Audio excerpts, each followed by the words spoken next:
Pythagoras theorem करतो. याची पहिली एक्सरसाइज. त्याच्यामध्ये पहिले टाईपचे सम्स आहेत पायथागोरियन ट्रिपलेट. आता हे पायथागोरियन ट्रिपलेट कम्प्लिटली पायथागोरस थेरमचं ॲप्लिकेशन आहे. जसं की पायथागोरस थेरम स्टेट करतं की hypotenuse square is equal to square sum of the squares of the remaining two sides. म्हणजे जे आपला हायपोटेनस असतो that is the side opposite to 90 degree, त्याचा स्क्वेअर इक्वल असणारे बाकीचे रिमेनिंग टू साईड्सचा सम करून त्याच्या स्क्वेअर्सचं. सो इथे पण तेच आहे यूज केलेलं आहे. सो याच्यामध्ये काय असतं, 3 नंबर असणार आणि ते 3 नंबर पायथागोरियन ट्रिपलेटमध्ये बिलॉंग करतात की नाही ते फाइंड आउट करायचं. मला सांगितलं हे तुम्हाला येतं तर मी शॉर्टमध्ये सांगतो की याच्यामध्ये जो लार्जेस्ट नंबर असतो तो असतो हायपोटेनियस आणि बाकीचे जे 2 नंबर असतात ते असतात remaining two sides. So largest नंबरला हायपोटेनियस अजून करायचं, बाकीच्या 2 नंबर्सला रिमेनिंग साईड्स अजून करायचं आणि सॉल्व करायचं. सो जसं की ते एक्झाम्पलमध्ये 61 आहे, हा लार्जेस्ट नंबर आहे म्हणजे हा झाला आपला हायपोटेनियस. आणि बाकीचे जे 2 नंबर्स आहेत ते रिमेनिंग साईज झाले. त्याचा स्क्वेअर करायचा, त्याचं ॲडिशन करायचं आणि ते 61 स्क्वेअरची इक्वल की नाही बघायचं. सो एक्झाम्पलमधून 11 square equal to 121, 60 square equal to 3600 and 61 square equal to 3721. So त्या दोघांचं addition is equal to 3721. Therefore it is a Pythagorean triplet. So हे एवढेच आहेत आणि आय थिंक प्रॉब्लेम सेटमध्ये याचे 1-2 आहेत. सो आम्ही तर हेच केलेलं. मोस्टली तुम्ही याच्यामधून जे स्क्वेअर्स इम्पॉर्टंट आहेत ते आधीपासूनच लर्न करून घ्या. फॉर एक्झाम्पल 60 झालं, 61 झालं, त्याच्यानंतर 27 आहे, 24 आहे, 11 आहे. सो आपल्याला माहिती आहे हे प्रॅक्टिस सेटमध्ये हे नंबर्स आहेत. सो ते आधीपासूनच स्क्वेअर लर्न करून घ्या, मग खूप इझी होईल. टाईपचे सम आहे जॉमेट्रिक मीनवरती बेस आहे.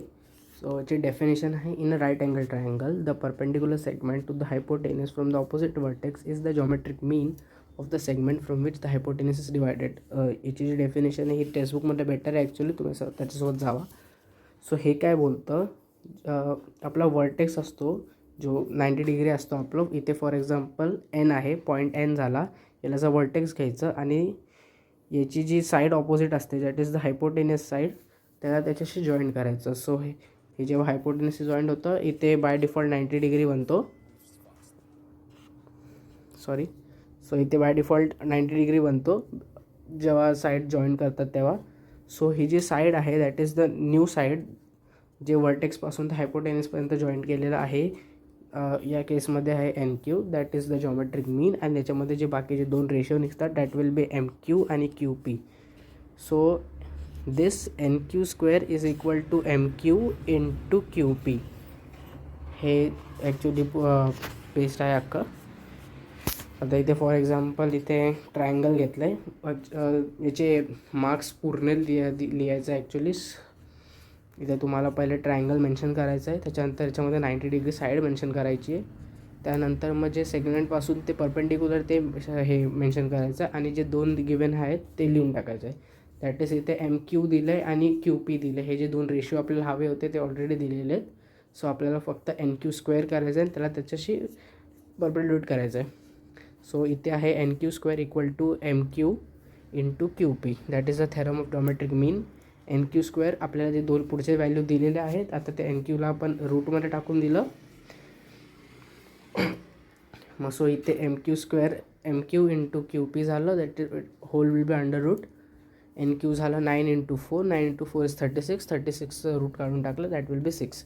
सो आपली जी एन क्यूची व्हॅल्यू आली ती आली 6. सम पण जॉमेट्रिक मीनचा आहे.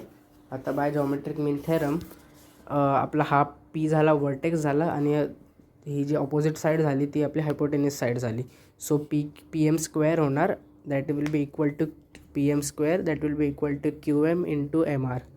सो इथे त्या व्हॅल्यूला फक्त सबस्टिट्यूट करायचं आहे, त्यानंतर आपल्याला एम आर भेटेल आणि एकदा एम आर भेटली की आपल्या दोघांचं ॲडिशन करून क्यू आर भेटून जाईल. सो इथे बघा कसं चाललं आहे. पहिले अख्खं एक्सप्लेन करायचं आहे. In triangle P Q R, Q P R equal to 90 degree, P M with will perpendicular to segment Q R. हे सगळं गिवन झालं. त्यानंतर बाय डिफॉल्ट तुम्हाला याची थेरमची डेफिनेशन लिहायची आहे जे टेक्स्टबुकमध्ये बेटर आहे. सो इथे डरम डिफाईन करायचं, P M square equal to Q M into M R, that is the geometric mean theorem. आपल्याकडे पी एम दिलेलं आहे ऑलरेडी. ही जी पी एम साईड ही आहे 10 आहे आणि क्यू एम दिलेलं आहे 8. So 10 square equal to 8 into M R, 100 will be equal to 8 into M R. So त्याला डिवाइड जे त्या साईडला डिवाइड होतं 100 by 8, that will be 12.5. So आपल्याला भेटलं MR इक्वल टू 12.5. पण आपल्याला शोधायचं आहे QR. So QR will be equal to QM plus MR. That is will be the betweenness property. QR equal to QM plus MR. QM आपल्याला given होतं, QR आपल्याला given होतं आणि MR आपण आता फाइंड आउट केलं. That will be 8 plus 12.5. QR equal to 20.5. हे बिटवीननेसच्या through भेटतं. नेक्स्ट सम आहे 36 to 90 थेरमवरती बेस्ड आहे. हे थेरम हेच बोलतं, याच्यामध्ये 3 साईड असतात ट्रायंगलचे. एक साईड हिडन असते आणि 2 साईड दिलेले असतात. आपल्या या केसमध्ये 30 आहे दिलेली आहे, 90 मेन्शन्ड आहे. ही रिमेनिंग साईड झाली 60. याला फाइंड आउट करायचं आणि तुम्ही ऑप्शन म्हणून लिहू शकतात sum of all sides of triangle equal to 180 degree. याच्यामध्ये ॲप्लिकेशन याचं असं आहे की जे साईड अपोजिट टू 30 डिग्री, ही आपली 30 डिग्री झाली आणि ही झाली साईड अपोजिट 30 डिग्री. ही असते शॉर्टेस्ट साईड, ज्याला आपण एक्स म्हणून अज्युम करतो. सो याला एक्स घ्यायचं. त्याच्यानंतर साईड अपोजिट ही आपली 60 डिग्री झाली. याची अपोजिट साईड असते लॉंग साईड, याला आपण x√3 असं सबस्टिट्यूट करतो. आणि त्याच्यानंतर साईड अपोजिट टू 90 डिग्री जे हायपोटेनियस असते, ज्याला आपण 2x असं अज्युम करतो. सो फक्त लक्षात तुम्हाला एवढंच ठेवायचं, याला 2x अज्युम करायचं. अपोजिट टू 60 डिग्रीला x√3 अज्युम करायचं आणि अपोजिट टू 30 डिग्री असते x. सो हेच लक्षात ठेवा फक्त. हे यूज करून आपण साईड सबस्टिट्यूट करायचे. सो इथे गिवन इन्फॉर्मेशनमध्ये SR दिलेला आहे, हे 6 आहे. ही x झाली, सो आपला x इक्वल टू 6 झाली. सो आपलं ही हायपोटेनियस साईड त्याच्या RP झाली, ही इक्वल टू 2x झाली. त्याच्यानंतर इक्वल टू 12 आपल्या दुसरी साईड भेटली 12. त्याच्यानंतर या 12ला आपल्याला सबस्टिट्यूट करायचं x√3मध्ये. दॅट विल बी 6√3, ज्याची खालती सॉल्विंग आहे याची पूर्ण, इक्वल टू 6√3. याला 12 इथे कंट्रोल करायचं, 6√3 डायरेक्ट आन्सर भेटला आपल्याला. हे एक्स्ट्रा सब स्टेप्स आहेत, हे एवढे करायची गरज नाही आहे. जी साईड असते त्याला x लिहायचं. त्याच्यानंतर साईड अपोजिट टू 90 डिग्री त्याला 2x करून सॉल्व करायचं आणि opposite to 30 degree opposite to 60 degree असते त्याला x√3 असं सबस्टिट्यूट करायचं. हे खूप इझी आहे, याला खूप कॉम्प्लिकेट करून लिहिलेलं आहे, डायरेक्ट लिहू शकतात. ओके, सो हे जे नेक्स्ट सम आहे ते 45, 45, 90 थेरमवरती बेस्ड आहे. सो या थेरममध्ये हे असतं, एक साईड 90 बाय गिवन असते आणि बाकीचे दोन्ही साईड 45 असतात. तर दोन्ही साईड 45 आहे म्हणजे दोन्ही साईड कॉन्ग्रुएंट आहेत. सो इथे तेच गिवन, एक साईड 90 गिवन आणि दुसरे दोन्ही साईड कॉन्ग्रुएंट जे गिवन, हे कॉन्ग्रुएंटचे साईन झाले. सो हे थेरम काय बोलतं, हे जे दोन साईड आहेत जे कॉन्ग्रुएंट असतात त्याला आपण एक्स म्हणून अज्युम करतो. आणि त्याच्यानंतर side opposite to 90 degree that will be hypotenuse side, याला आपण x√2 असा सबस्टिट्यूट करतो. सो इथे सेम सबस्टिट्यूशन, एक साईडला x अज्युम करायचं, दुसऱ्या साईडला x√2 अज्युम करायचं आणि रेस्पेक्टिव्ह सॉल्व करायचं त्याला. सो इथे पण तेच आहे, AB equal to BC given करायचं आणि त्याला पण तुम्ही हे देऊ शकतात पुढे, side all sides of triangle are sum of all sides of triangle equal to 180 degree. So BAC भेटलं आपल्याला 45. याला नॉर्मली सॉल्व करायचं. आपल्याला गिवन होती √8ची value, that will be hypotenuse side, त्याला अंडर रूट करायचं, 1√2 याला 8 करायचं, हे दोघं कट होतात. सो आन्सर भेटतं 2. So next theorem, next question, find the sides of square diagonal. Okay, so हा स्क्वेअर दिलेला आहे, याची डायगोनल साईड दिली आहे 10 सेंटीमीटर. आपल्याला फाइंड आउट करायचा आहे याचा एरिया, नाही याचे साईड फाइंड आउट करायचे आणि पेरिमीटर फाइंड आउट करायचं आहे. सो याचे साईड फाइंड आउट करायला आपण नॉर्मली पायथागोरस थेरम यूज करू शकतो, बिकॉज हे स्क्वेअर आहे. सो याचे सगळे साईड्स आर 90 डिग्री. सॉरी, एक सेकंड. ओके, हां, ओके. सो हे स्क्वेअर आहे, तो याचे सगळे sides are equal to 90 degree. त्याच्यानंतर आपल्याला अगर ही मध्ये हायपोटेनियस साईड झाली, ही 90 झाली. सो याला आपण, या ट्रायंगलला आपण ACBला पायथागोरस थेरम अप्लाय करायचा. सो एक साईड दिली हायपोटेनियस साईड इक्वल टू 10 आणि बाकीच्या दोन्ही साईडला आपण x म्हणून अज्युम करायचं.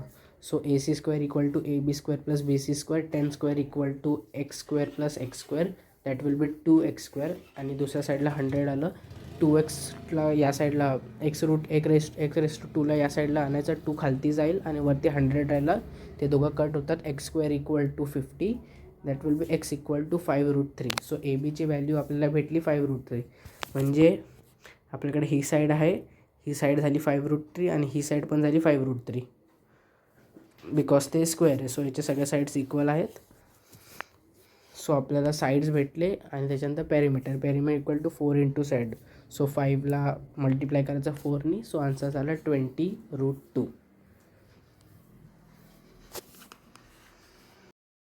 नेक्स्ट टाईपचा सम कॉम्बिनेशनमध्ये आहे. याच्यामध्ये पायथागोरस थेरम आणि जॉमेट्रिक मीन थेरम दोघांचं ॲप्लिकेशन आहे.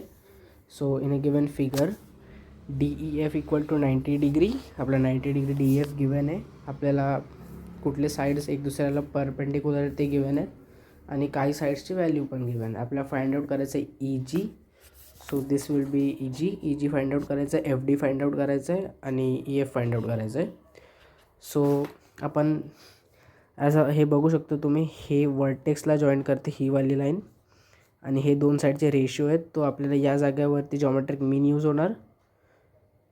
सो आपल्याला जॉमेट्रिक मीननी EGची व्हॅल्यू भेटून जाईल. आपल्याला EGची व्हॅल्यू भेटली. सो आपल्याकडे एक साईड आहे, दुसरी साईड आहे, ही झाली हायपोटेनियस साईड. आपल्याला EFची व्हॅल्यू भेटून जाईल आणि सेम याला यूज करून इथे आपल्याला DFची व्हॅल्यू भेटून जाईल. सो एक साईडला जॉमेट्रिक मीन यूज करायचं जे इथे असणार आणि बाकीच्या दोन्ही साईड्सला आपल्याला पायथागोरस थेरम यूज करायचं आहे.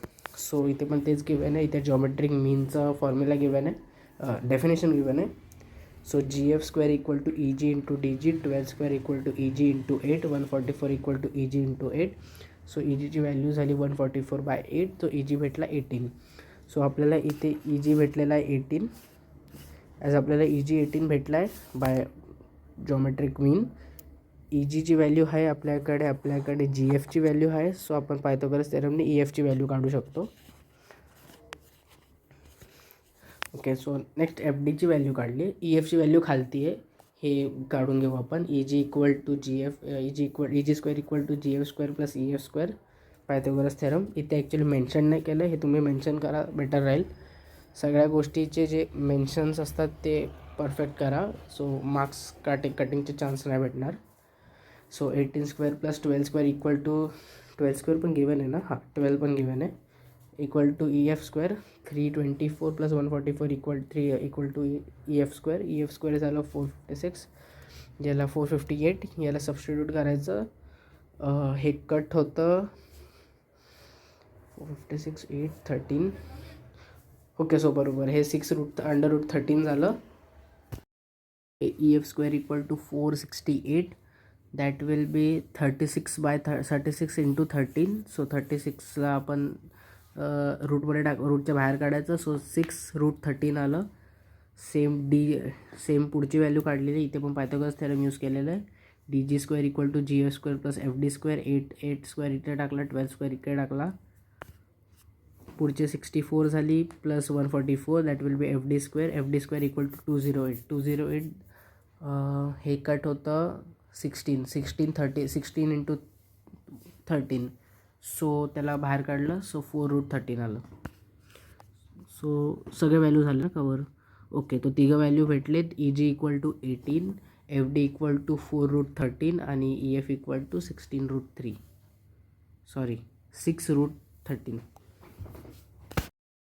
Next sum, find the length of a diagonal of a rectangle whose length is 35 cm and breadth is 12 cm. So अशा सम्समध्ये कुठल्या पण सममध्ये मोस्टली राईट साईडला एक रफ फिगर बनवायचं कधी पण. सो इथे रेक्टँगल विचारलं आहे, त्याचा डायगनल दिलेला आहे. डायगनल फाइंड आउट करायचं आहे आपल्याला. त्याची आपल्याला लेंथ दिली आहे 35 सेंटीमीटर आणि ब्रेथ आहे 12 सेंटीमीटर. सो इथे ही रेक्टँगल आहे. सो ही साईड 90 असली, ही साईड झाली हायपोटेनियस साईड. आपण इथे पायथागोरस थेरम सिम्पली अप्लाय करू शकतो. सो इथे तेच आहे, दोन्ही साईडचे व्हॅल्यू जे गिवन होते ते इथे मेन्शन करायचे आहेत. A is equal to B equal to angle C equal to angle D equal to 90 degree. जी बीची व्हॅल्यू आहे त्याला 90 डिग्री असून करायची. AC square equal to AB square plus BC square. That will be 35 square plus 12 square. 35 square असतं 1225 plus 144. That will be equal to 1369. ज्याचं स्क्वेअरची value येते 37 centimetre. So हे जे व्हॅल्यूज असतात मोस्टली जे एकदा गो थ्रू करा प्रॅक्टिस सर, ज्याच्यामध्ये स्क्वेअर्सची व्हॅल्यू इम्पॉर्टंट आहे ते आधीपासूनच लर्न करून ठेवा. पण पायथागोरस थेरमचं application completely. Walls of a two building on either side of a street are parallel to each other. So ह्याच्यामध्ये डायग्राम आय थिंक दिलेलं नाही आहे, आपल्याला ड्रॉ करायचं आहे, मला आठवत नाही आत्ता. सो इथे डायग्राम आहे, दोन बिल्डिंगचे वॉल्स दिलेले आहेत, दॅट विल बी EA आणि DC. सो हा EA एक साईडची वॉल झाली आणि दुसरी साईडची वॉल झाली DC. हे दोन बिल्डिंग झाले, हे पॅरल सांगितलं आहे. सो खालती ही स्ट्रीट झाली. ओके, सो ही ही एक बिल्डिंग झाली, ही वाली, ही दुसरी बिल्डिंग झाली, हे दोघं पॅरलल आहेत. ही खालती स्ट्रीट झाली. सो हे दोघं सगळे एक दुसऱ्याला परपेंडिक्युलर आहेत. त्याच्यानंतर सांगितलं आहे लॅडर आहे जी स्ट्रीटच्या मिडलपासून सोडलेली आहे या साईडला आणि दोन्ही साईडला. आपल्याला लॅडर्सची व्हॅल्यू दिलेली आहेत आणि बिल्डिंग्सची व्हॅल्यू दिलेली आहेत. सो आपल्याला width of the street find out करायची आहे, दॅट इज AC. सो आपल्याला ह्याच्यामध्ये पायथागोरस थेरम लावायचं आहे, याच्यामध्ये पायथागोरस थेरम लावायचं आहे आणि दोघांचं ॲडिशन करायचं आहे. हे पण सिम्पल आहे, सगळे व्हॅल्यूज दिलेले आहेत. EA square equal to AB square equal to EA square plus AB square equal to EB square. EA square म्हणजे पहिल्या बिल्डिंगची आपल्याला लेंथ दिली आहे, that will 4.2 square plus AB square खालती झाली जी लॅडरपासून ते स्ट्रीटच्या मिडलपर्यंत हाईट आहे ती, आणि त्याच्यानंतर जी लॅडरची लेंथ आहे ती दिलेली आहे 5.8. त्याला स्क्वेअर करायचं, 17.64 प्लस AB 36 टाकायचं. AB या साईडला घ्यायचं, त्या दोघांना मायनस करायचं, आलं 16. So AB equal to 16, AB square equal to 16. So AB equal to 4. आपल्याला ABची साईड भेटली 4. तसंच आपल्याला पायथागोरस थेरम दुसऱ्या साईडच्या ट्रायंगलला लावायचं आहे आणि BC फाइंड आउट करायचं आहे. Sorry, DC square plus CB square equal to DB square. 4 square झालं. 4 म्हणजे हे आपल्याला या बिल्डिंगची जी व्हॅल्यू आहे ती दिलेली आहे. त्यानंतर आपल्याला याची पण CDची व्हॅल्यू दिली आहे, हे पण 5.8 आहे. 16 plus CB square equal to 33.64. 33.64 minus 16 that will be 17.64. That will be equal to 4.2. हे अख्खंच ऑपोजिट झालेलं आहे. पहिल्या टायमिंगला इकडची लेंथ ती होती आणि दुसऱ्या टायमिंगला ही लेंथ, बिकॉज लॅडरची लेंथ सेम अजूम केली आहे, लॅडर एकच होते कारण का. So from 1 and 2 we get AB plus BC. 4 plus 4.2 equal to 8.2. So breadth of the street equal to 8.2 meters.